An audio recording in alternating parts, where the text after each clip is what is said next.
Hey there, AGA members. Chris Garlock back with Michael Redmond. We're going to review the 27th game in the AlphaGo self-play series. But before we do that, a lot of you have been asking about how you can help support those videos. So thanks for watching and thanks for asking. The best way to do that is to consider joining the American Go Association at usgo.org. And I'd like to thank all of our wonderful AGA members who make these videos possible and encourage you to join the gang. Michael's a member, I'm a member, and we'd love to have you as well. So check it out, usgo.org.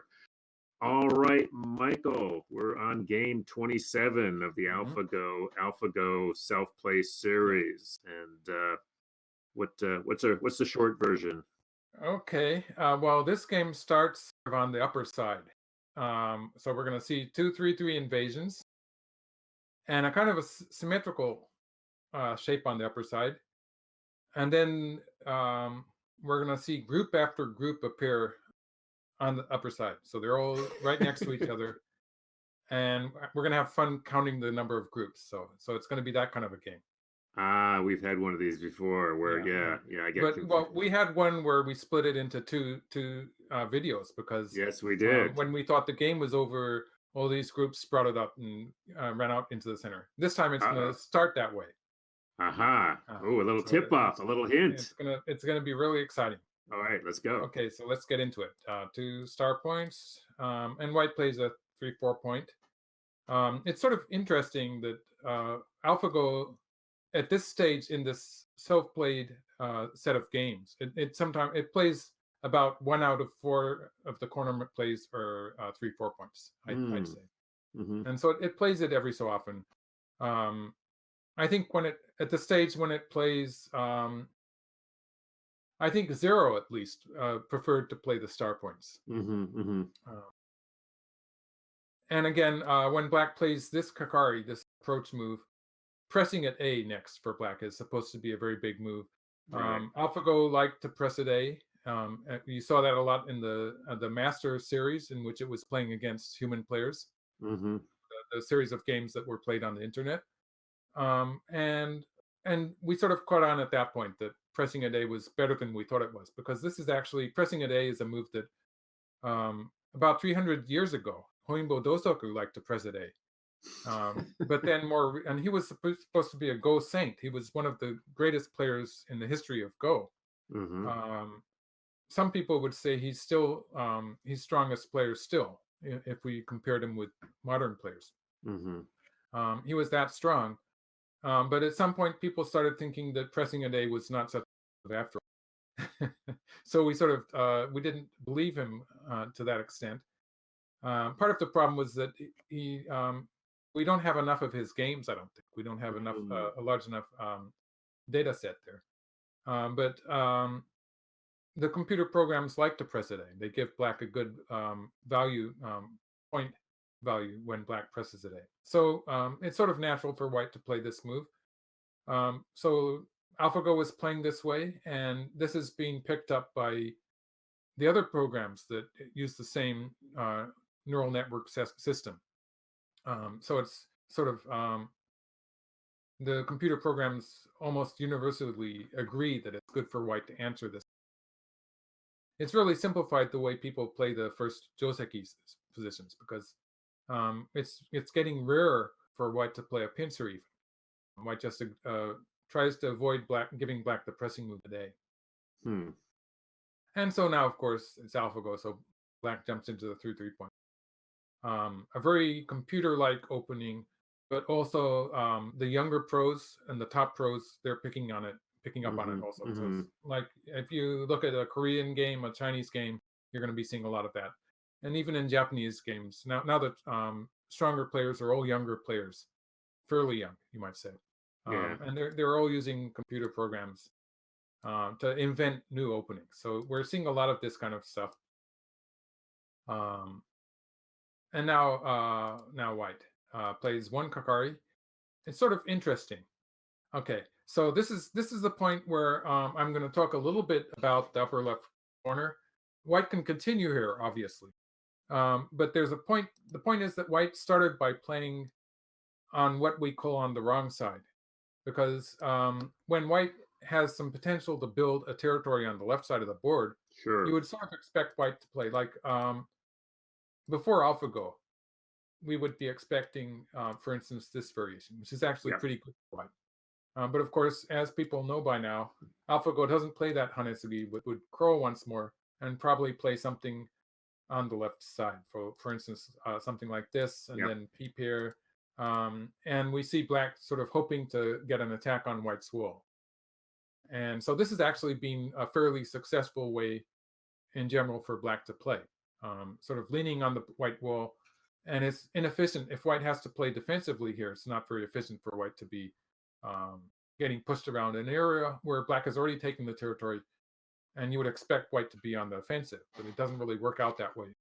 Um, and so people have actually stopped playing this joseki. They've stopped playing the hane here, unless white's going to play. Oh, sorry, that was a misclick.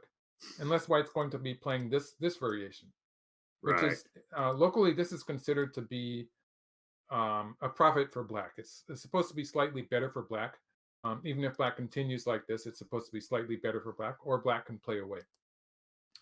So this is usually a move that white, it's a joseki, but it's a joseki that white chooses to play when white really needs to take that territory in the corner. So that Hmm. it's usually a joseki that you play in a slightly unusual position, a special position. Whereas this is just the beginning of the game, so it's probably not very good for white to play this. Um, so uh, so actually, in actual practice, white would be playing the knight's move, and we'd get to this position. So this is perfectly playable for white because now white has a choice of continuing or playing away. So this is one way that white could have played. Um, but it's sort of interesting that nowadays it's okay for white to play on the opposite side because white has a number of options in the joseki following. White, we're not playing the joseki that we were playing 10 years ago. And so I'm going to talk about the possible josekis that could happen. If white wants to turn it around for, and let's just add those two moves then. At this point, white could play a hane here, and black covers.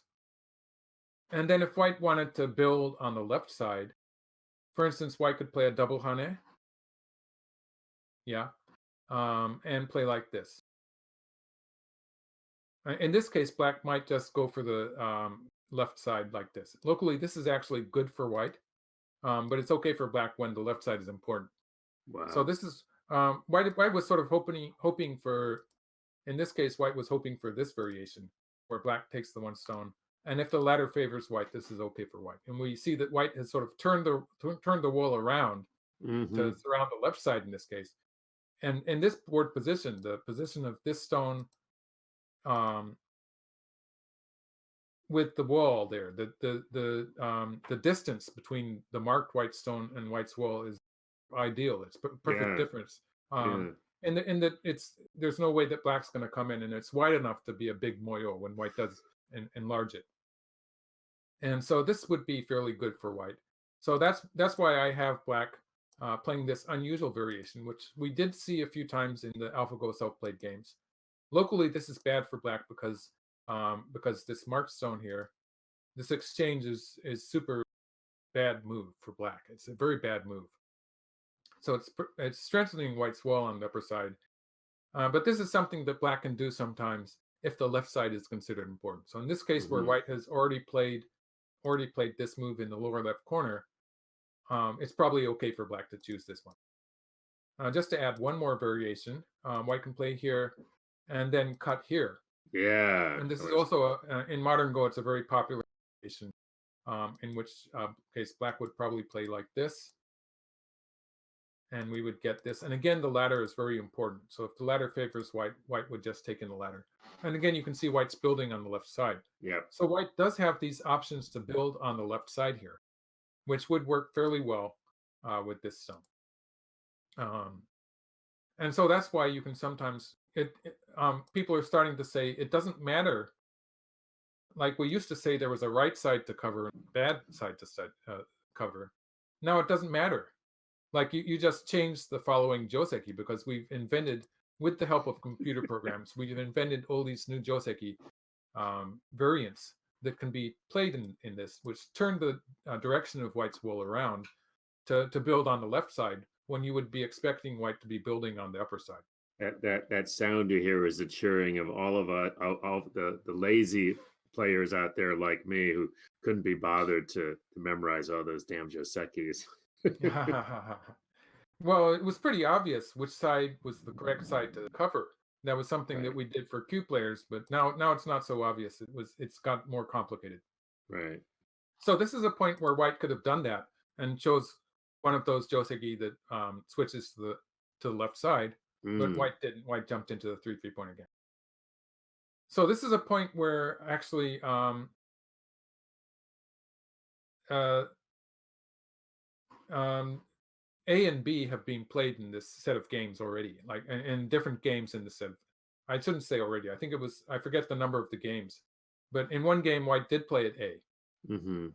and in the other game, white played at B. So this is being played by, AlphaGo against itself in this self-played set of games. But the 3-3 point also. So it varies at this point. So it's played the opening up to this point in 3 games. This is one of 3 games that it played this opening, and it's played various moves for white at this. So this is a point where apparently AlphaGo thinks that all of these moves are maybe equally viable. And so this is where I say this version of AlphaGo, or you might say this version of Master, is very interesting in that it seems to be given a lot of freedom about doing various moves like this. Like it plays the 3-4 point, and it plays. Sometimes it plays a 3-3 invasion, and sometimes it plays at A or B. It has a lot of moves that it can choose from, giving a lot of various games in this set of 50 games. Whereas, like if you look at the games that Master this version played against the games that it played against AlphaGo Zero, it's playing the same opening in every game. Right. And so maybe the settings, or maybe it might be just the way they set it up to play the games. I don't have that detailed knowledge, but maybe that's what made it sort of fixed to the one variation in that set. But it has a lot of freedom here to play various moves, which makes it a lot more interesting for me. That's probably why they did it.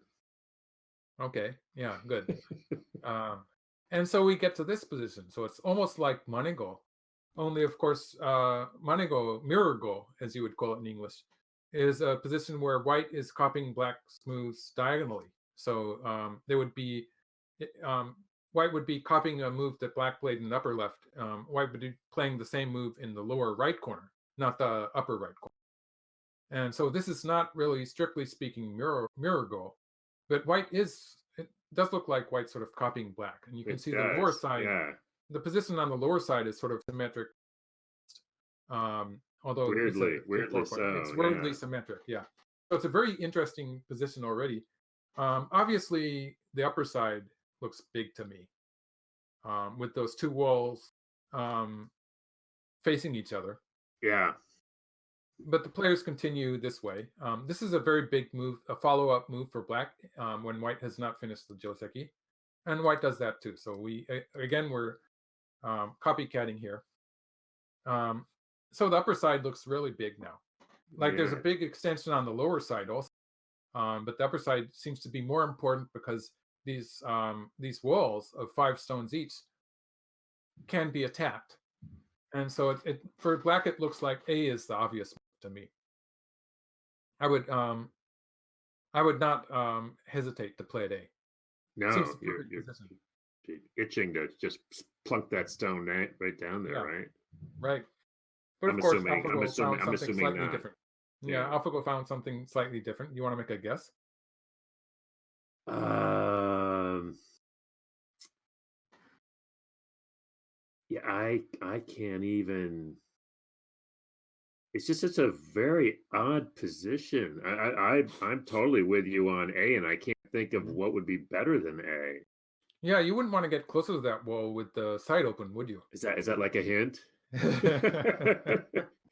Oh, This is a really weird move because it looked weird at the start. The strange thing is it sort of grows on me, and now it's starting to look normal. I've been studying this game for months at least. um, Oh my god. and So why? I keep coming back to it. But usually, the reason I think that at this point that I was thinking that A is natural is because let's just make a variation for it. The fact that the side is open underneath, it means that even if white plays something like this, white's not alive yet. White needs to Sure. play this move, which is really not so fun to play. It's just a small move It's before go white has a tag. base here. So white's playing a lot of moves in a very narrow area, which Yeah. it's not going to be. This is actually bad for white anyway. This is a failure for white. But this is sort of the explanation of why I think this is a good distance to be away from white's wall. Absolutely. Um, I think actually white would probably invade here immediately, and it's in practice it's hard to say who's attacking who. Um, but anyway, it seems so obvious that this is the natural move. But the value of this move, for one thing, is it's reducing white to no eyes at all. And if white plays away, it gives black a much more efficient shape on the upper side. Like black has already closed off the third line. When you're on the fourth line like this, there's always an open side underneath that at some point, eventually, white might be coming underneath like this. Hmm. The fact that black starts on the third line, it makes the next move, the next local move, very big. And we could have something like this happen. You can see that although the upper side is not black's territory at all at this point, it's a big framework. And black is putting pressure on the white stones in the center of the board. Um, and so the follow up here is very important. Also, you could say that when black plays there, if white plays something on the top, it seems that black has given white the opportunity to play this capping move. But actually, black's just very happy to be surrounding the upper side, and still has some potential to put some pressure on white. So I've come to think that this is actually not such a, although it looked really, really weird to me in the beginning. It's just playing so It's close changing to me. thickness. So It's but it's yeah, not thickness. It's a dead group, right. and white's going to sacrifice it. And so we get one of the famous shoulder hits. So this is an AlphaGo shoulder hit. It's a very surprising move, actually. Although we do get used to these things. It's still a very surprising move. Even if white's going to play on the upper side, you would sort of expect white to be playing somewhere in the middle here. But no, AlphaGo plays a shoulder hit. And white's just putting a lot of pressure, as much pressure as possible on this stone. Usually the shoulder hit would be bad because it means black's going to push through, and the kickback against white, black gets to counterattack white's wall on the left. So it makes things very difficult for white's wall on the left.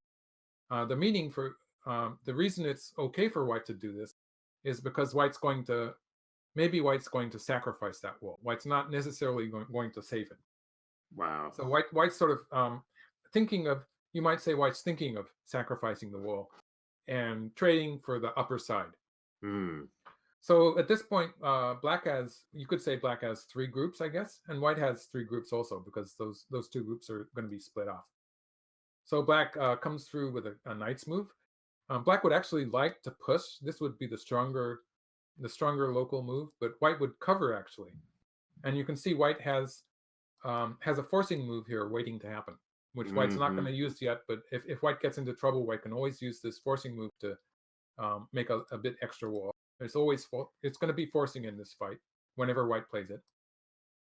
So if black cuts on this side, white actually does without the forcing move there, because sometimes it's better not to have played it.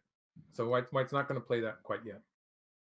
And we get into this fight, and surprisingly, it's playable for white because white's getting this nice shape on the right side, upper side, and black has to play this move on the second line, which means that now white's going to be happy to sacrifice those 5 stones. And white actually gets to have an offensive position on the upper side. Hmm.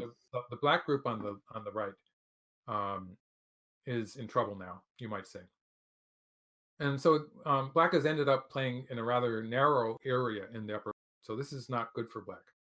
So although this would looks like it's the stronger move, it's not strong enough for black to really attack white. Black really wants to attack white on the upper side, and because black's for the time being, black's under pressure and has to back off here.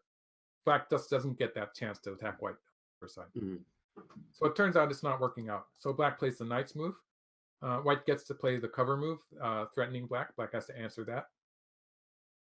Um, and then white does escape for the time being. And so it's very interesting. We have two white groups, and well, if we count the upper right corner, it's 3 white groups there and 3 black groups on the upper side. Mm. So that's already a lot of groups to be just on one side in the beginning of the game. Mm-hmm. When you have that many groups, they don't have room to make eyes, So they're going about half of them are eyeless groups.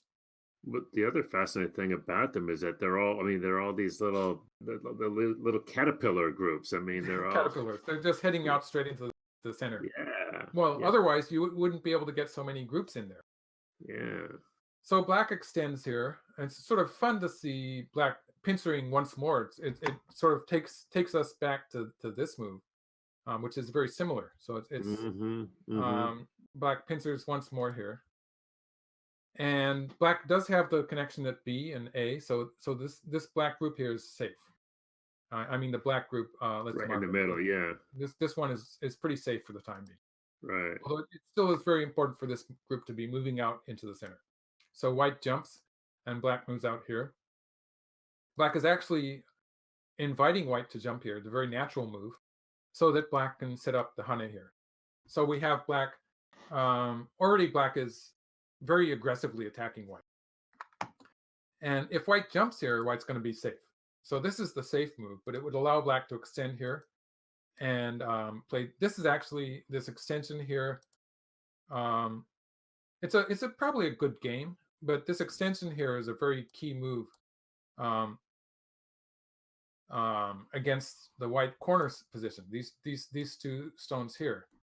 Black B sort of hits a key point there, setting up moves like let's just make another move for black. Moves like this could be working in this case. This would lead to a very complicated fight to capture. So maybe I shouldn't be getting into this for you. But stuff like this is made possible by the presence of a black stone here. So it is a kind of a key point, a vital point in regard to white's corner position. It's sort of a natural flow for the black stones. Yes. So this would be a way that black could play to get a very nice position on the left side. And as I was saying, the upper side is okay because black does have these connections on the side, so it's not going to get into trouble. So this seems to be black's plan. Right, but I'm assuming that's not interesting to white because it's just connecting those stones out. Right. It's a bit submissive. I think that variation was close to even. Yeah. But it's more interesting for white to play the hane here. Of course, black's going to cut. So now white has a choice between 2 extensions. And so there's this one and there's this one. And it takes a lot of reading to decide which one is better. So let's look at this one first. This was the game move. So let's look at this one first. If white plays here, white's already threatening on the left side. White's threatening a cut on the left side. So black has to play here. Otherwise, if black plays here, white can just capture these 3 stones. Oh. A very short ladder.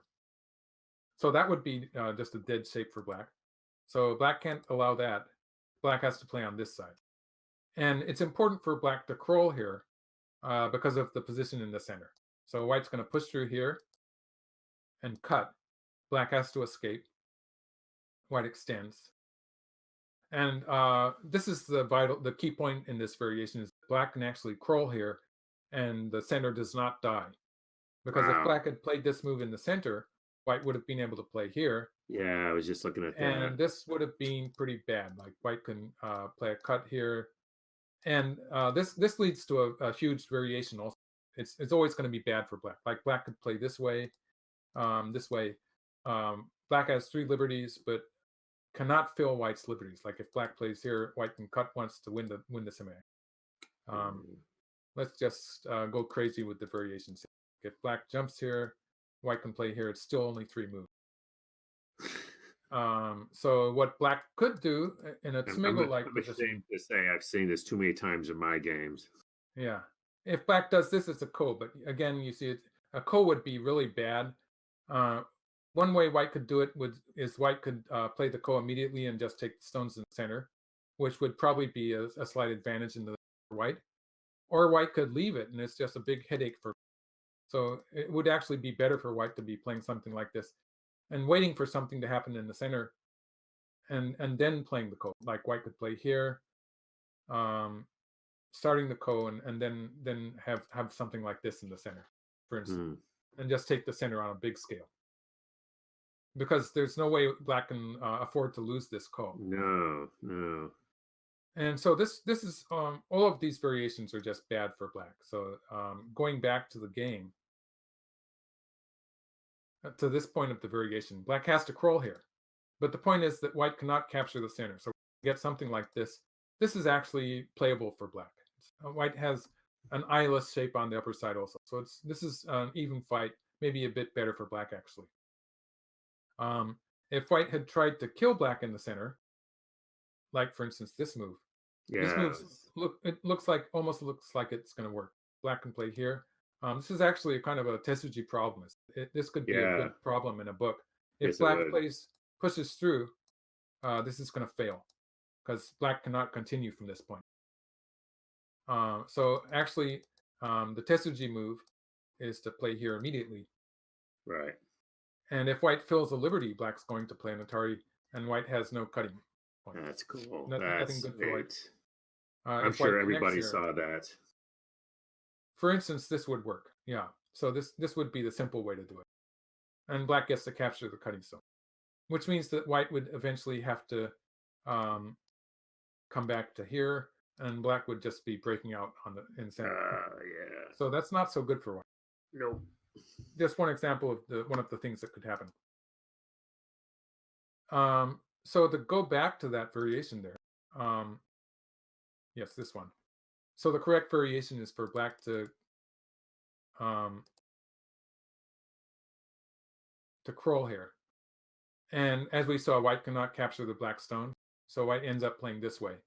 And so this is playable for black, actually. Although it was bad shape in the center, white also has a lot of problems left, because there's this hane here that's still going to happen. And the upper side group that white has is not completely alive. So this is playable for black, actually. So white extended in this direction, and white's going to sacrifice that group up there, the upper left. So black plays here. This is actually saving the stone at A by making a hanging connection there. Mm-hmm. White plays here and then plays here. And this is where I was a bit confused. It was hard to figure out why black did not play this way. This would connect the stone, right? In the game, black played this way. But it's so much better to have a stone here to create that cutting point at this point. So we could assume that white would play here and escape, and black's going to jump. And you see white's going to have to add a stone there, maybe here, and black gets to run away. Just the fact that white had to protect this cutting point, it seemed important to me. So I wondered why black didn't play that way. It turns out, looking at it now, I can see that the move that white just played, let's mark that move instead. This move, it's a worthwhile move to be playing anyway. It's improving white's position in the center. And so that was not such a big deal. But the big deal is that now this is going to be a kind of a forcing move. When black has played this move instead of filling one of white's liberties at this point. Filling the liberty would have been better, giving black some liberties on the outside while filling white's liberty. The game move, this one, has actually filled black's liberties without filling white's liberties. So the semi on the upper side here is the status of that semi is going to change. So if black, for instance, if black answers on the upper side, white's going to get a seki here. Oh. Black has to prevent white from squeezing to make an eye. White's going to get a seki here, and it's going to be okay for white, actually. Black probably has to add a stone, something like this, and it's going to end up being a seki, for instance, like this. Let's see if I can get it right. Um, for instance, this would be a seki shape. Nice. And so, although it's not really putting any black group in immediate danger, it's a big difference in territory. So this would be this is the drawback of black playing that move. So I finally convinced myself that this is actually better. So this was actually something that it took me a good amount of time to really see the significance of covering on the fact that white could cover on the second line later in the variation. Nicely done. Probably this might not be played immediately, but eventually it will be played. And it makes a big difference to the stats of the semi on the upper side. So that was interesting. It seemed to be just a stupid move, but it was actually very important. It fills the white's liberties. Right. Yeah. And so white plays here and jumps out. So the black group is okay. And now white plays another shoulder hit. So this is really fun. And now playing this shoulder hit and then jumping in here, it's really counterintuitive. It's not the move that I would expect. It's very strange that white is playing a shoulder hit at A and then invading the black territory. But it turns out it's pretty effective also. So going back to the shoulder hit, for instance, if black plays this way, white probably will extend. Let's have black connecting on the second line. Black can actually connect on the second line. This is not so good when black still has a thin shape there at A, and white has a very solid shape in the center. It means that white's going to be able to, having a strong position there, it means white's going to be able to maybe attack from this, some move like this, and have a kind of a indirect attack against these stones, because these stones are very important. They're the stones that cut off this white group, and that white group has 5 liberties. So black has to take care of these stones on the outside. It means that white has some potential to attack. So the fact that white's group on the upper side is becoming strong in this variation makes the attack on the lower side, it means that attack is going to be much more successful. Right. Okay, that makes sense. So black crawls instead, leaving some room to jump out later. And then white jumps in here. This is the big surprise. Because usually if you play a shoulder hit, you're trying to allow your opponent to take a low territory, and usually you're trying to get something on the outside. Right. In this case, the shoulder hit is helping white to cut black off. It's really strange, because if white had played, for instance, if white had played here immediately, it's a bit more complicated, because we're going to end up with a different variation if white cuts. And if white plays here, then black just gets to play some kind of a connection on the outside. And that would be a complete failure. That would be very bad for white. So this is actually, this shoulder hit here at A is going to be part of the cutting sequence. So for instance, like if black had played here, a very natural seeming move, then white would push through and cut here.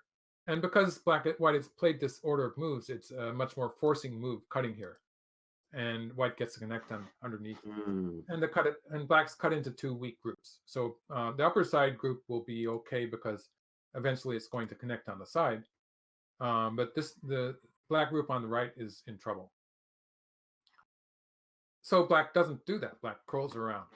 And so now we come to the final, you might say the final metamorphosis of this fight, where we have 4 black groups and 4 white groups on the upper side alone. So they've split it very finely here. So like it's very unusual to see 8 groups, and well, probably 2 of them are dead, but even so, seeing 8 groups on the upper side. It's like some weird sort of problem, right? It's weird. I don't know about being a problem. It's very weird. But yeah, well, there's still a cutting point here for white. Let's just take it one move. Yeah. So I've labeled the groups. We can talk about their status now. So A and I, let's go from A. The black group in the upper left at A is alive, obviously, in the corner. White B is dead.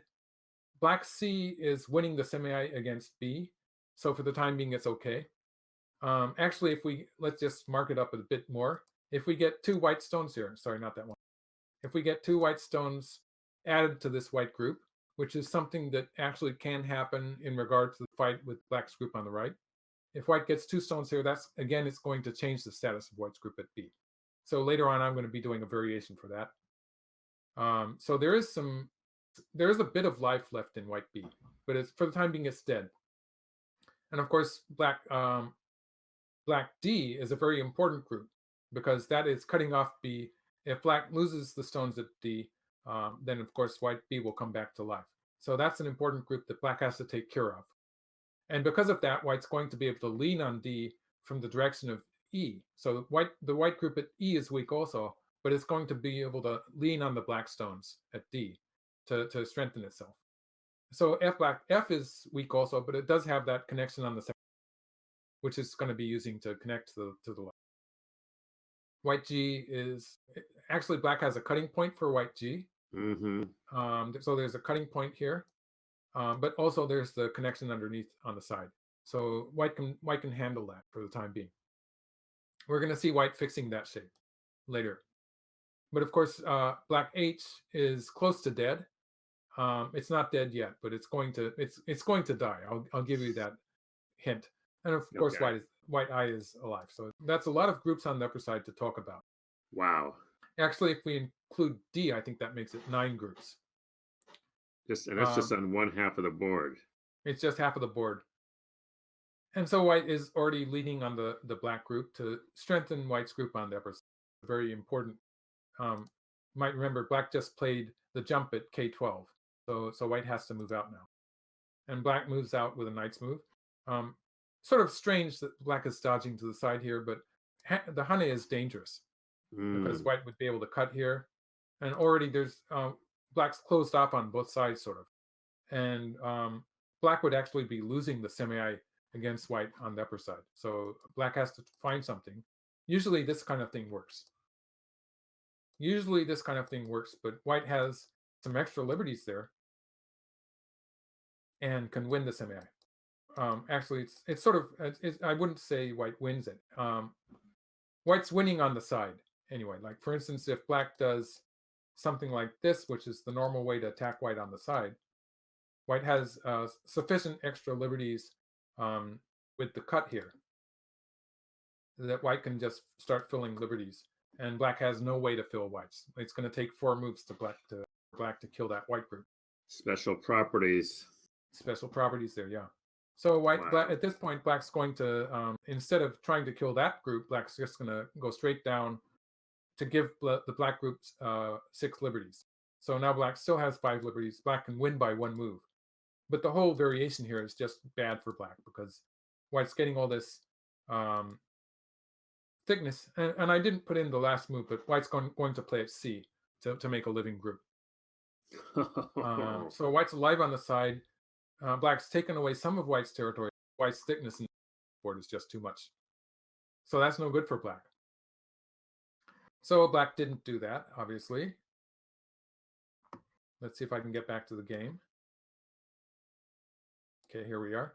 So black dodged away. So it makes sense that black's dodging away.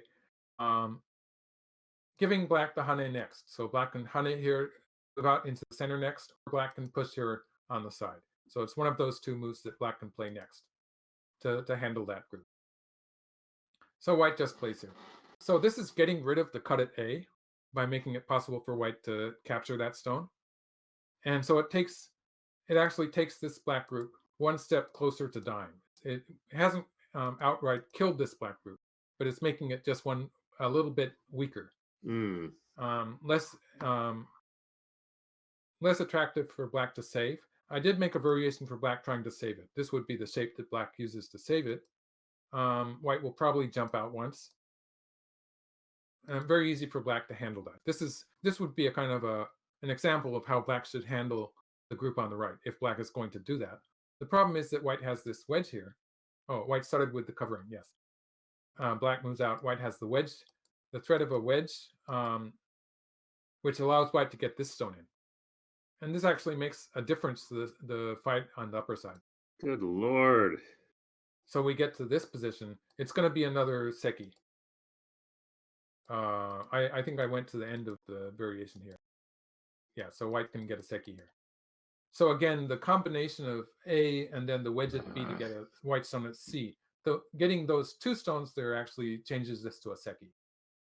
Wow. So white might not be playing all of these moves because it's just a 20-point difference in black's territory, but having the seki there, obviously it makes a big difference. So at this point, black answers. Black didn't do that. Black played on this side. So black answered it. This in turn is threatening to wedge against the white stone at this point. So black's Hmm. threatening to cut white off. And so if white answers that, black is going to connect on the side with this move. So black is just making miai of these 2 points that I've marked. And then black is going, if white protects, black is going to play that immediately, probably. Because as I showed, if white plays 2 moves there, it's going to change the status of white's group on the way. Right. So white plays here. So this is another beautiful. It's these moves that a strong human player would play also, but sometimes even a pro would miss this move. It's a beautiful move. Basically, if black answers it, white's going to play here, and this exchange has been a huge value for white because white gets to capture at B with sente later on. So it's a lot better when you compare it to white just playing something like this and allowing black to connect underneath, for instance. It's a much more active move that gives white a potential eye there in the center there by capturing a black stone. So although white has to protect here, and it's going to cost white a tempo, it's going to take 1 move that white has to play, it's much more efficient to be doing it like this. Mm-hmm. You Yeah, follow it's that? very nice. Yeah. No, it's beautiful. And What's again, it's correct. fascinating is Yeah. a lot of these moves that are just not they have these implications Hmm. in odd directions. Right. Yeah. And yeah, so sometimes people would miss that. Oh yeah. Yeah. Yeah. I mean, because well, and the thing is it's almost like a magic trick because it's like your magic is all about misdirection. Right. I want you Yeah. to see. So I think this is about this group over here, and the part of it is because we have, what did we say, 9 different groups. Right. Yeah. It's so complicated. Yeah. Wow. Whew. And of course, for the time being, white is threatening to cut here. Black has to do something about it. Yes. So the way black handled that was, again, something we can learn from. It's a very efficient move. It doesn't give white that extra eye. And now, of course, if white cuts here, black can just capture the 1 stone. Right. Because that stone black played on the second line is stopping the ladder, you might say. And so it handles that. And black had to, connecting here on the second line was an important move anyway, because it Sure. protects the black group there. And so the way black handled it was making a good example for us also, I think. And then white plays here. So at this point, the fight has settled down a great deal. So looking again at the status of these groups, black's group in the corner here it's alive. This is Mm-hmm. dead. Right. Black has won the semi, so this is connected up too. This group, for the time being, it looks sort of like it has almost 6 liberties. Like it has either 5 or 6 liberties. So it's pretty close to winning the semi anyway. But it's a group that black has to take care of because obviously losing the semi would be a disaster. But even if white managed to surround it and force black to play all of these moves to capture white in the upper left, that would be very bad for black also. Mm. So black has to be running away into the center with this group. This white group, maybe I should get rid of the marks as I do them. This white group here is still weak. So white has to take care of this group from here on. And this black group, for the time being, it's dead. So that area has become a white's territory. So things have simplified a little bit. Let's see, what was the territory? I think if we call that upper right area white territory, white Mm-hmm. has a slight advantage in territory just because white has the left side also. Right. But of course, the lower side, it's black's move now. So black's going to have an initiative on the lower side. So black adds a move here, making the group strong now. And white adds a move to the center. So this is a forcing sequence for black. Now, this is a really strange move. It's another move that is sort of it's hard to see at first what black is trying to do. But I think black is threatening a cut on the second line. Let's take a look at that. Have white play something like this.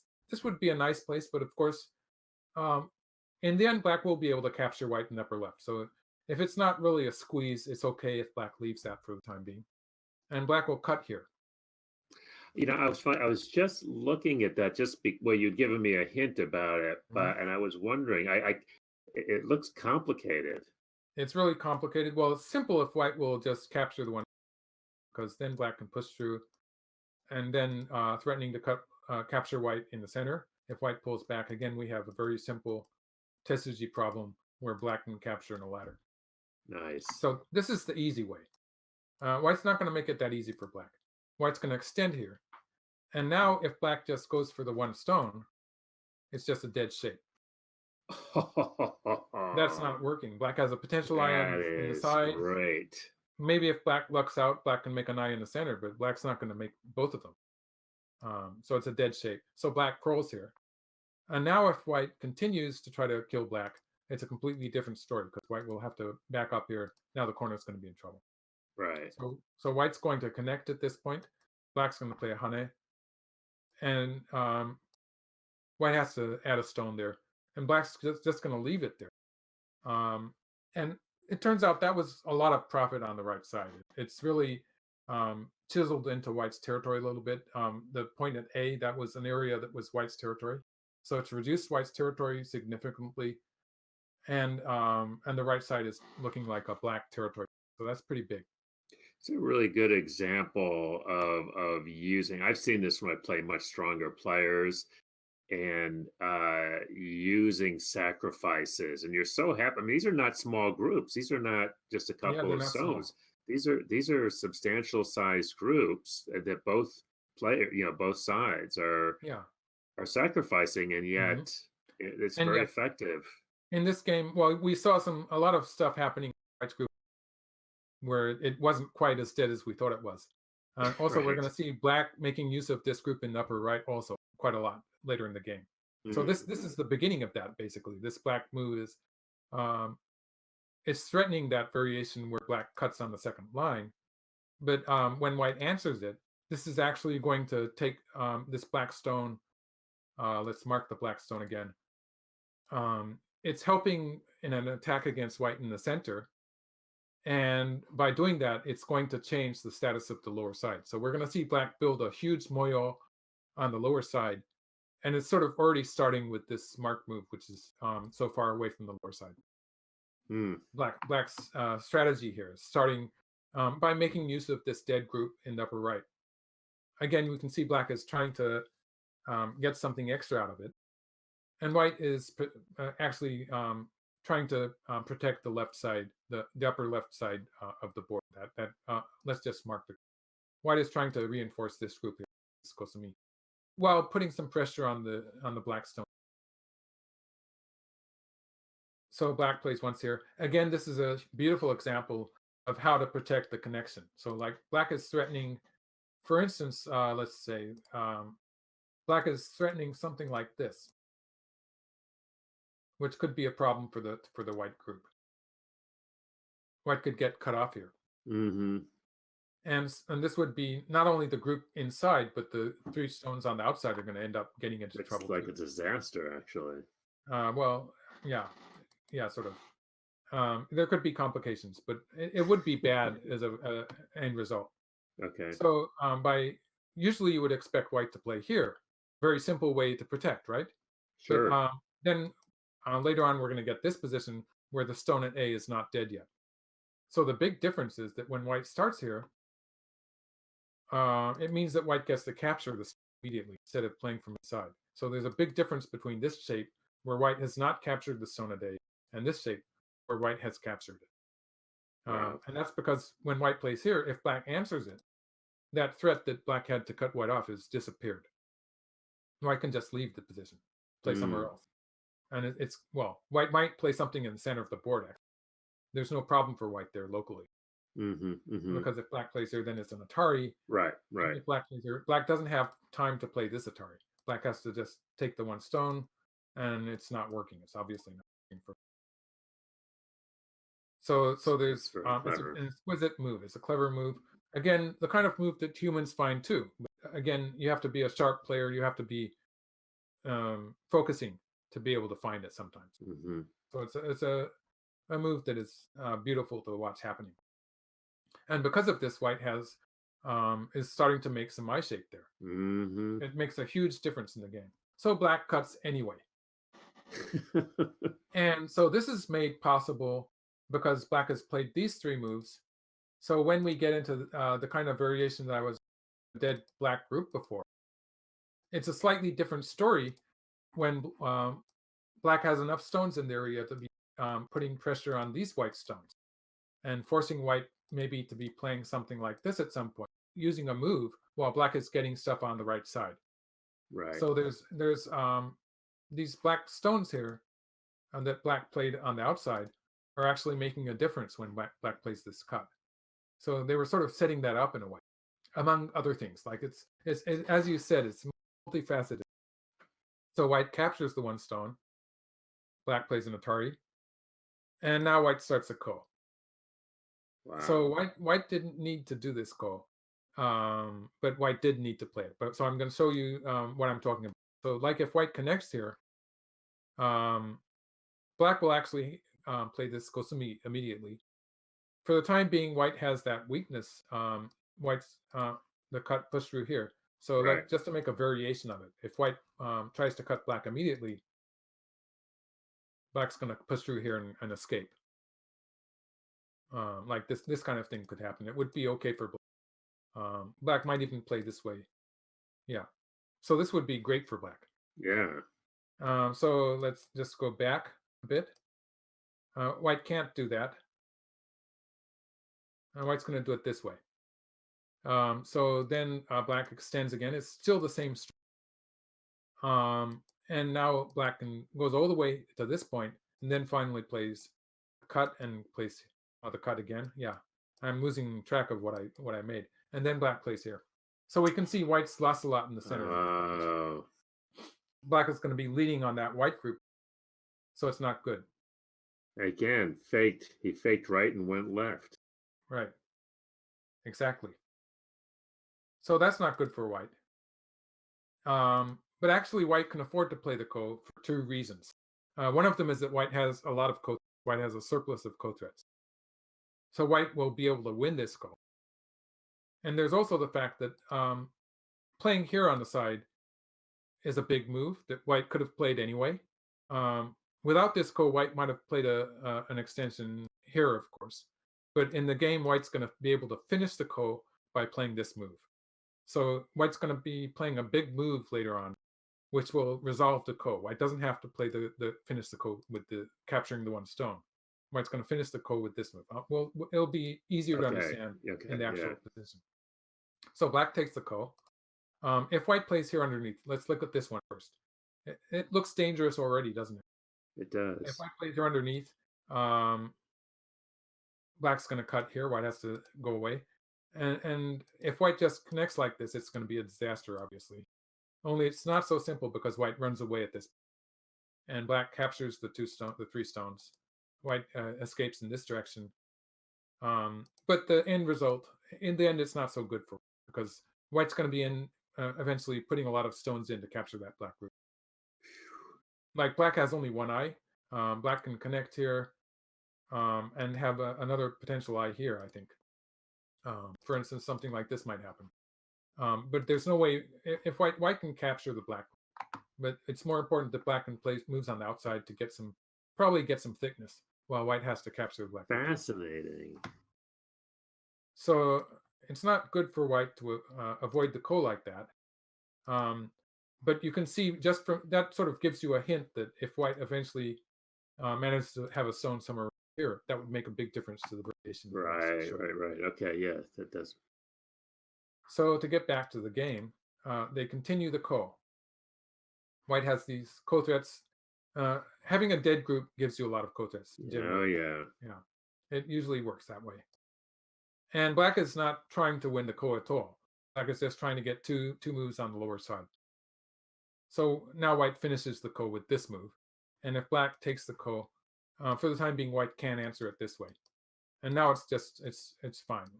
Where this time it doesn't really work for black to cut on the fourth line, so I'm having black try this way.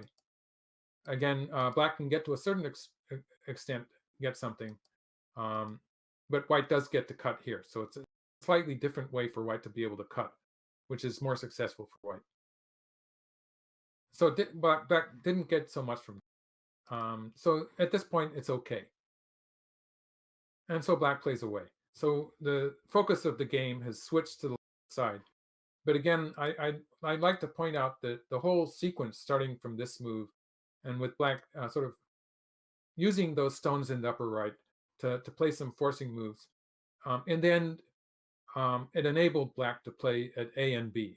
So it gave black two moves on the lower side, and these stones that I've marked in the center of the board, they sort of look like they still have some potential Hmm. to work with the moyo. They're a bit far away, but they have a little bit of potential. And so white jumps here. White is putting pressure on those black stones in the center of the board, and black's not going to bother with that. But black does do this stuff, um, some nuisance value, you might say. So in the game, white answered here. Again, if white plays here, it's again a bit complicated. For the time being, it looks okay for white. But again, black's going to connect here and cut here. And this is actually going to be trouble because when black plays here, um, white really needs to add a stone to the right side group, right? So when black covers, black makes an eye, black can cover here, it's going to be bad. Like there's all sorts of problems white has to Ooh, deal with. yeah, White can save that. All black has to do is play the Hanes. There was a number of moves black could have chose from, but even just this is good enough. So black's connected on the upper side. So this people might enjoy looking at this. Black has a number of options, but I just showed the simplest way for black to handle it. So this is a disaster for. So white has to push through here. Now, if black persists in trying to do something, I made a variation for that one too. White can push through. At some point, black has to cover to make the cut on the fourth line a threat, and then white can just cut. And it's not really working out. It's not working for black. Nope. So black. So now black has gotten 3 moves on the lower side. Why don't I mark them just to make it clear what I'm talking? Black got these moves in, and white is just dealing with the center at this point still. Black is getting this huge moyo on the lower side, while white is finishing the fighting in the center. White adds yet another stone. We can see that white is trying to build, like if white gets a stone somewhere around here next, we can see a center territory building up. Black continues with this, putting a bit of pressure on white in the upper left. And it's and now we can see white switches to the lower side. And this is a really annoying move, kind of a key point, a vital point here. And white's gaining some territory in the corner with A and B. The B is a big move. It was attaching here at some point for black. Like attaching at this point was a big move too. Although it would not have ended in Sente. White would have been playing away at some point after this. So it wasn't Sente. It's a huge move as territory is concerned. But the thing that's annoying about these two moves is that they're setting up. It looks very troublesome in the lower side. White's going to try to make a living shape on the lower side. And it's going to be the last fight of the game. Wow. So black plays here first. That's another forcing move that black played. And you can see they're sort of mixing up the order of moves. But yeah, black forced white to capture those stones. At this point of the game, capturing this group in the upper right is still important. So it's a good chance for black to play that forcing move. And it's funny because black is going to sacrifice this whole group in the center. Of course he is. But getting this, just marking the 2 keystones in this exchange that black just played, getting this move has set up a cut here. Eventually, that's going to make a 1-point difference in white's territory. Well, that's important. Obvious. Right, 1 point. How long did it take you to figure that out? It didn't really strike me until the end of the game, to be honest. But when black cuts here, it's going to set up. In some cases, it's going to set up a cut at this point. And so when this whole Wow. area becomes the center, whole area becomes white's territory, it's going to make a 1 point difference. In the game variation, it made a 1 point difference. So that was easy to find, actually. The tough ones are when they don't happen in the actual game. But this one actually happened in the game. So it was relatively easy for me to find that. Right. Um, so it's actually a 1 point Kikashi that black just played there in the center. And so black just pushes through, and black's already sacrificing that group C. So black, by playing A, I'm pointing it out at this point in the SCF file that black created the cut at B. And so black plays here. This is a strong move because black does have forcing moves. Like usually the Hane would be forcing, but at the very least black has this forcing move. So these 2 points are moves that you would usually expect black to be playing as forcing moves. It means that it's okay for black to play on the second line here. Black doesn't really have to worry about the cut for use. And white just finishes the center territory. Black is threatening to connect at A, and white's going after that by creating a push. So A and B are Miai now. White has captured all of these stones in the center. So this group is dead now. Now this group is dead as well as this group. But obviously, if the lower side becomes black's territory, black's going to win easily. So this is where the fighting starts again. Because white just floats in. Whoa. No worries at all. No, it's very easy. You know, this actually reminds me of a game against Gian Inseki and Hoinbo Suwa. Again, more than 200 years ago. It's a long, far in the past. Oh, maybe I should. Maybe I'm not quite correct in the dates, but it was probably in the vicinity of 200 years ago. Close enough. Look it up. It was in the 1800s, early 1800s, so not quite 200 years ago. A very similar board position where they really mix it up on the upper side of the board, and there was this huge fight that spread into the center. So it's sort of similar. They didn't make quite as many groups though, but it's a kind of a similar fight that filled the upper half of the board, and then Shua had this huge moyo on the lower side. So it's a very similar game position. Let's see if we can find that. Maybe we can add it when we publish this. We can add it as a bonus SGF file. We could actually do that next, although the computer analysis didn't like a lot of the moves that they made, so it's going to be sort of disappointing. What is it? Yeah, I could do that file. Now. Yeah. And that was actually, it's a famous game because there's the position where they got into a Tsumego position at the very end of the game, where some people say maybe Gian Iseki misread the position, but then other people say no, he knew he was going to by 1 point. Wow. So it was a very close game. So we could look at that. We could do that on the next video. It's people who are into Go history already know what game I'm talking about. Okay, and those of you just by what I've given you. So it's something that it would be worth doing. I think we could do it next time. Let's. Okay, so black answers that, getting rid of the cut, getting rid of the aji at this point, you might say. Mm-hmm. And white just makes a three space extension, no problem. I mean, so help me out here. I mean, amateur game. This would just look like white was just sort of randomly throwing. I mean, this is all black thickness, all 360 degrees, right? Yeah. Well, yeah. I'll be honest with you. It's really hard for me to understand too. Okay. But I did add some variations to try to figure it out. So show what I'm thinking. All right. So to start with this move, if black extends here, a very natural move, white's going to white has actually some. You said it was black thickness all around. Are some weak points in black's wall. Yeah, I was looking at play the cut here. Right, that's a problem. And now white is threatening A and B. And I actually tried to go further in this variation. It's maddeningly difficult, but there's a lot of it's not just life and death. It's the fact that there's a lot of variations where there's a kind of a trade. Sometimes white gets these 5 stones in the center, and black kills the side, and there's all these trades, and they all lead to close games. So I just gave up on this one at this point. I think it suffices to say that the threat of A and B is very, very annoying for black. That works for me. Yeah. And so that's the explanation for black's playing here. And then white plays here. It seems to be an overextension. So what if black jumps in here? I'm saying that this, again, it reminds me of the Gian Shua games. Really do have to do that one. In that game, white was threatening a ko here when white did this. And Shua just said, go ahead and make a life. Shua didn't play the ko at all. So something like this. In this game, again, I think black might be doing that and just giving white a living shape. But the ko is this variation.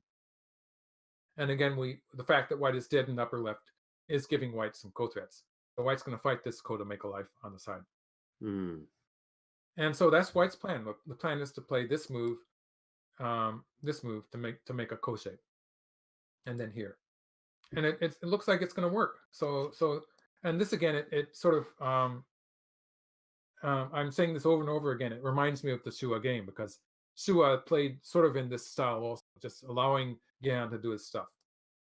But after this, of course, it's going to be different because they get into a fight again. So at this point, it looks like black has just traded into the or both corners, you might say, the lower right and the lower left corner. Black has taken profit in both corners, and it's just allowing white to live, right? Yeah. It didn't end up that way. So now white is alive on the left here. Okay. And it looks like we're going to enter an endgame. So I would say the lower side is starting to look like white's territory, and these black stones are still dead. So maybe it's settling down to an endgame. But if it ends like that, it's going to be too easy for white. So black plays here, and white plays on top. So what's happening here? This started a big fight on the lower. So what about this move? In this case, black's going to play the clamp here. And this is sort of reminds me of my game against Cho. People can probably find that game. You've probably publicized it before this game, or about the same time. Yeah, I think so. A very similar shape where this clamp is annoying in my game against Cho. And then there's if white answers, then black's going to play here. What's happening with this is that black is threatening to connect at this point. So white has to deal with that by capturing those stones. So white captures those stones this way, and black's just going to take some more territory. This is big as far as territory is concerned. It's also important in that it's reinforcing these black stones in the center, which at this point, now they're mostly connected to the right, but they can also connect to the left. It means that the fact that these stones are reinforced this way, it means that next time black is going to have a big attack against white on the lower side. It means that black's going to be free. For instance, if white plays away, black now has the option of playing this move, which was a really dangerous move before, but it's okay now that black is reinforced in the center. This would be problems for white on the side. So now white has to go scramble back to make a life on the side. White's going to live on the side. It looks, actually, when I looked into it, it looks like black has a slight advantage in this endgame. Sure. So it's all that territory that black got in the lower left corner, especially, that is making this viable for black. Even though white trashed the whole lower side, it wasn't good enough. So white plays on top. Oh, okay, right, snuffing that out. Okay. So the variation I was showing was white playing what looked like a safe move. Yeah. It wasn't good enough, apparently. So white played on top. And now this is the Tesuji. This is the natural shape that I was wondering if that works.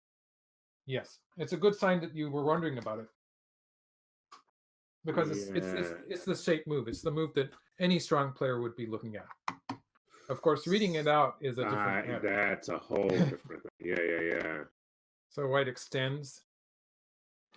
Black connects. White connects. And now black has a number of ways to deal with these three stones. But just saving them is not enough, because at any point white can connect here in the center. Right. And you can see that the black stones in the center are white's putting some pressure on them too. So black has to.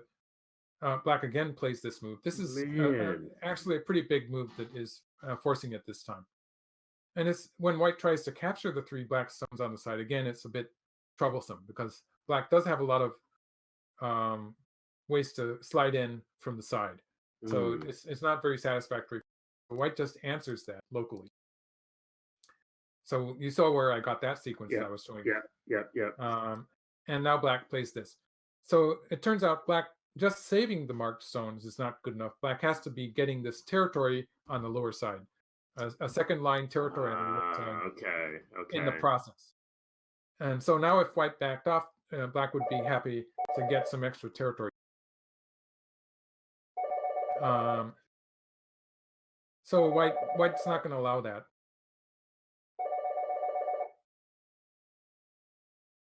Okay, sorry about that. So That's white's right. not going to allow that. White covers here. This is going to be a ko. Let's see. So starting with this, we get to this point where it's really getting very complicated and hard to understand. So this is going to be a ko because in the game, white captures here, which is going to allow black to make a ko of it. If white had connected, this would have just been bad for black, bad for white, because black can force with this move and cut here. So black's going to win the semi-head, capture the 3 white stones, which is going to be good enough for black. So that's not good. So white captures and black takes. Now, if white connects here, first of all, black gets good shape here, but that's not all because it's going to be a ko on the lower side. If white plays the hane here, it's going to be a ko, obviously. Otherwise, Yeah. Yeah. Yeah. otherwise, if white plays here, then black can play here. This is going to be an eye against no eyes. We just dead for white. That's no good. So that's why I have white playing underneath here to make a ko. The ko is very dangerous for white, obviously, because the whole white group is in danger. Also, the fact that black got that good shape in at A, that move at A is very important because actually it's saving these black stones in the center, these stones here. It's creating a connection to these black stones in the center. Because, for instance, if at some point white plays here and then plays here, black's going to be able to connect with this move. Yeah. That's a nice So, move. so that good shape move there at A is actually a very, very important move. So that explains the game move in which white plays here. So the lower Right. side is going to be a ko anyway, but there's going to be more danger for black in the center. So good shape is important. It actually Mm. has some Wow. material value to it. So white pushes through on the upper side. This is threatening the whole black group there. So black answers that.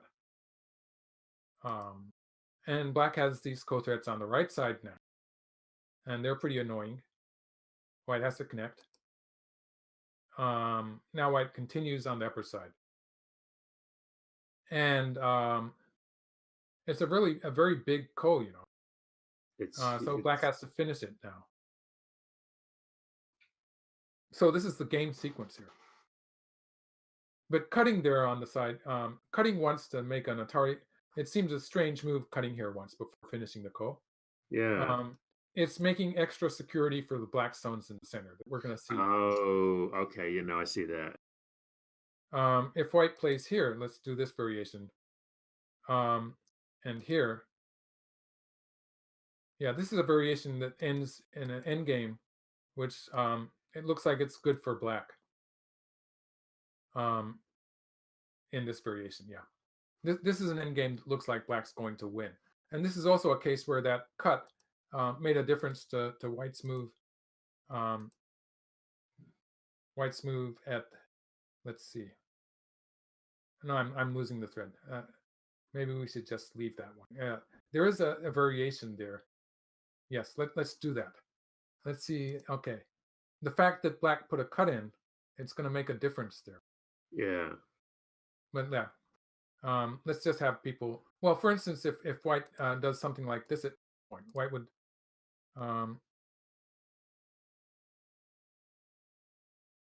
Yeah, white would die, but yeah, That's I just been trying it's a to bit. figure out because White looks Yeah, dead. it's dead. Yeah, it's not going to live. But it's sort of tricky to point out what difference the cut made. But it does make a difference in how the center is going to end. So it was a Okay. slight kikashi for. But actually, this variation where white captures the upper side, where I had this happen, it looks like black has a lead in territory in this case. In the SDF file, I actually put a point value to that, but I forget. Mhm. And black had a small lead. So white saves the group there, and black saves the black group. So black won the ko, and we get to this point. But white captured these black stones, Nice. and black got Nice. some extra territory on the side. So all of this confusion ended in what turns out to be a fairly even result. Because looking back to the variation where I had white, it looked like white was alive on the lower side. Black has captured these marked white stones, got this huge territory on the lower side. Even though it's on the third line, there's a lot of white stones left behind there. Yep. It's a pretty Yep. big territory. It's more than 20 points. And white got those black stones in the center, which is pretty big too. It was an even result, an even trade. Yeah. Yeah. And Yeah. it's going Yeah. to lead to a half pointer. Oh, so cool. Okay, so white captures the two stones.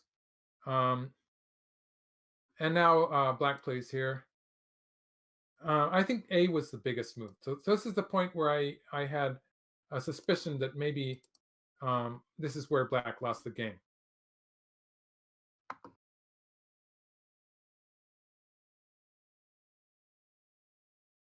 Because playing at A was the biggest move, and I looked into that variation. It's really complicated, and it's another half pointer anyway. So I gave up on that one. It's just too much. You But are this move that indefatigable, dude. Seriously. this move that black has played is really weird because first of all, there's no threat. For Right. instance, white's not going to play this because it's going to be really bad when black pushes Oh. through here and cuts. Oh. It's just Oh. it's a disaster. Ay, ay, ay. And so at the very best, it's going to be a very small move that costs a tempo. And generally, white's just not going to play this scroll. So there's no move Right. that white has locally. And this actually turns out it involves a ko. Like if white would usually answer this move with something like this, and it would be just something that the players would usually play much later in the game, Sure. but it's not a big deal. And like if white answers here, there's the fact that at some point black will play a ko here to make some damage. So it is an issue, but usually the players would leave it a little bit longer. Um, but it's usually not something that's a game changing. But then white just ignores it. There is the potential that this became a wasted move in a way. But the way it changes the size of white's territory on the left side, it's going to change the size of white's territory. It's very subtly significant. So it's a move that I would not be thinking of to play. It's not what I would call a candidate move, but it works in a very strange way. And it's the same half point difference. And I have trouble saying that it's actually worse than playing at A, which was another half point. So white forces with this. We can see this. This is the way that it's an interesting Smiggle way that white can live on the side. Black answers after all. And we get these big moves in the upper side. These are about equal. And then white finally plays this. And white is pushing black around this ko. So we have a kind of a threatened ko on the left side, which is not direct. But white's going to start this ko in the lower right area first. Black throws in. We're going to see the left side progress a little bit here. And white can play at A to make a living shape, but you can see that white is being squeezed a little bit. White, I put the point there, A, where white Yeah, can play to yeah, make a living. yeah. White's not going to do that. It's still not a direct ko. For instance, black cannot connect at A4 to kill the white group. White would still have a life at A, so it's still a ko there if black wants to try to kill it. So white just plays away, starting another ko. But this ko is a ko that black's going to have to back off from, of course. So they are playing various kos. It's sort of complicated, isn't it, with three kos happening at the same time? I am having, I mean, it's so complicated and it's so close. I mean, Yeah, and so this ko obviously it has to do with the fact that white has a cut there on the fifth line at F15 that is actually an issue, but white doesn't have enough ko threats to make it work. Because if white, for instance, if white had cut here, black would be taking the ko every time black plays something like this inside the black territory. and black loses the semi, but all of these moves would be co-threats for black, whereas white doesn't have enough co-threats to make it work. So for the time being, it's okay, but it makes sense that black is going to play here, trying to force white to connect here, which is not going to happen. White just finishes the ko on the left. So white actually has got a reasonably big territory on the left side now. By winning that ko, having black start the ko and white winning it, black's throw-in at this point has become a very bad move when white took it there. So that has increased the size of white's territory. White got to play these moves in the lower right corner, these moves capturing the one stone here, which are pretty big. On the whole, it seems to be a success for white, but it turns out that black did get this this exchange of these two moves on the left side. That was a value for black, and black got to finish this problem that black was having with the cut at C. So all these little subtle trade-offs that were happening here. So eventually black just connects the ko. Black couldn't play that ko because it would be a dangerous ko for black too. And black covers. So now we're getting back to a normal endgame. But the point is that the reason I thought that white now connected the ko here, the reason I thought the yosei in this area was big, and I wanted black to play that move there, is because now this stone inside black's territory is going to cause a fight to capture. And black's going to have to add some stones there to capture that stone. We're going to see that happen in the actual game variation.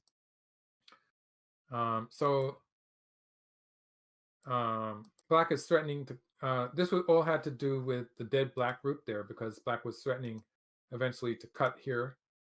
So what white is doing with that move on the first line is white is making an I shape there so that white can handle the cut. Black extends here and captures once. And we're getting to an end game. But of course, white gets to. We're going to see white making something out of the right corner. So this shape here, and black has enough liberties on the outside to just leave it. But black is going to, let's see, how many moves did black need? Black's going to be putting 3 stones in now. 3 stones, yeah. Yeah, so white has put 1 stone in. So you have to subtract that 1 stone that white has just put in. Black's going to need 2 moves inside the black territory. So like at this point, at some point, black was going to add 1 stone to the lower right corner. But by playing here, if we assume black at some point plays here, black's still going to need to add 2 more. So white gained 1 point by extending the liberties here. Wow. And so we get this position. And the game looks like it's about to end. It does. But of course, and you can see this move here. This is the 1 point that is threatening the cut here. And far in the past, you might remember that I said that this exchange of a black stone for a white stone, yeah, I remember, it created that cut because let's just imagine that the liberties are filled there, and say black cuts here. So if actually, why don't we actually fill the liberty just to make it easier to see? And black cuts here, right? Obviously, white cannot play from this direction. Right. That would be suicide. So white plays here. So this is already bad. These stones on the upper side, they're just dead. Oh, dear. So that would be very bad for white. Yes. Obviously. And so white eventually, although at this point the liberty is still open, eventually white will have to put a stone in there. So that was a 1 point move. That's so annoying. It's the kind of thing, especially like say you were in time trouble at the end of a game, it would that. Yeah, that would be a problem. So we're to the point where that 1 point move is a big move. It's okay. Let's get back into the game variation. Okay, and so they're about to finish, and they have this ko which black refuses to finish. It happens with AlphaGo every time. And so here, already it's obvious that white is going to be forced to put a stone in. This upper side position is a position where if white continues by playing here, white can make a temporary seki, which means that black will have to put 2 stones inside his own territory. In the territory rules, where you're counting territory, like in the Japanese rules, Mm, this would be a 1-point difference. So it would be an important move for black to put a stone in there to take away that. So we would count from G19. We would count, let's just mark the points. We would count 1 point, 2 points, 3 points, and then 2 points for the white stone. So that's a 5-point black territory. okay. Whereas if white plays the Tari, and now black's going to be playing these 2 points, and it's just the 2 white stones, so it's only 4 points. So according to the Japanese rules, it's a 1-point difference. And usually in Chinese rules, it does make a difference anyway. Right. But it's just a lost game anyway. So in this game, I think it doesn't even make a difference to it being a 1/4 of a stone win for white. It would Wow. just be the same thing. So black is refusing to play that move. Well, the real reason, obviously, is that either way it's going to lose. It doesn't care at this point. Unlike human players, it doesn't care whether loses by any large margin or half a point. It's the same loss. Right. But strictly speaking, black should have protected against that move. White should have played it earlier, but it doesn't count to AlphaGo. So this is where black resigned. White's going to win the ko, I think, but and white got that extra point on the upper side, but it's still a 1/4 of a point stone, so a half-point win for white. Wow. Wow. That's fascinating because it's not quite as dramatic as some of the games that we've had. I mean, it's actually a fairly subtle game, right? I mean, Fairly subtle. There were a lot of really neat moves in it. yeah, yeah, just amazing. And it's almost like a classic case where, it just this constant misdirection where it seems to be going one way. I'm going to add more stones, but I'm going to save this group, but now I'm not going to save this group. Right. Yeah. It's fascinating, Hmm. fascinating. Wow. All those forcing moves, threatening to save the groups that were just getting a very small advantage somewhere else. And I Hmm. think that move in the center that I pointed out is one very striking example of black was just gaining 1 point eventually. That was going to happen hundreds of moves later. But it actually made a big difference. It could have made a big difference. It didn't quite win the game for black, but it was very important anyway. Right. Well, as always, Michael, huge, huge thanks to you for spending the time. And I know that it was time working that out. So Mm. big Very kudos and enjoyable appreciation. study of the game. Of course, no, I know you love it, but we're gonna say thank you anyway, and thanks, of course, to our AGA members who make these videos possible. Thank you all who are watching this. Those of you who are not yet members, as we like to say. We'd love for you to support, creating this content, support the American Go Association. Just go over to usgo.org, check it out. You can join the AJ. There's lots of wonderful stuff on that website anyway, by the way. So it's a good place to go see what all is up there. Lots of news stories and things like that. So usgo.org, check it out. It takes a few minutes, and we really appreciate the support. Thanks again, Michael. That was a marathon game. Really appreciate it. And Thank you. we'll see you all next week.